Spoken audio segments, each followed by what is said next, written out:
Hi అండి, welcome to SSB vlogs. ఈ రోజు రెసిపీ వచ్చేసి సింపుల్ గా మటన్ కర్రీ చేసుకున్నాము. ఫస్ట్ స్టవ్ ఆన్ చేసుకొని కుక్కర్ పెట్టేసుకొని ఆయిల్ వేసుకొని అందులో ఆల్ స్పైసెస్ వేసుకుంటున్నాను. ఒక బిర్యానీ ఆకు కూడా వేసుకుంటున్నాను.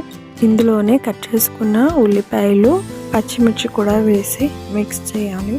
అన్ని ఆయిల్లో ఫ్రై అయ్యాక ఇందులో కొంచెం పసుపు, కొంచెం అల్లం వెల్లుల్లి పేస్ట్ కూడా వేసి మిక్స్ చేసుకోవాలి. ఇందులోనే వాష్ చేసి పెట్టుకున్న బోన్లెస్ మటన్ కూడా వేసుకుంటున్నాను. ఒక 1 kg అన్ని కలిసేలా బాగా కలిపేసుకొని లిడ్ క్లోజ్ చేసి ఒక 5 minutes పెట్టేద్దాము. ఇప్పుడు మటన్లో ఉన్న వాటర్ అంతా అబ్జర్వ్ అయిపోయింది కదా. ఇప్పుడు ఇందులోనే కారం, ఉప్పు వేసి ఇది కూడా బాగా కలిసేలా కలిపేసి లిడ్ క్లోజ్ చేసి ఇది కూడా ఒక 5 minutes కుక్ చేయాలి. ఒక 5 minutes కుక్ అయిన తర్వాత 2 టమాటోలు కట్ చేసుకొని టమాటోస్ కూడా వేసేసి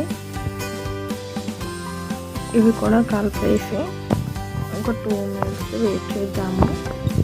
5 minutes అయ్యాక టమాటోలు కూడా మగ్గిపోయాయి కదా, అన్నీ ఒకసారి మిక్స్ చేసి 1 tablespoon home made mutton masala వేసుకుంటున్నాను.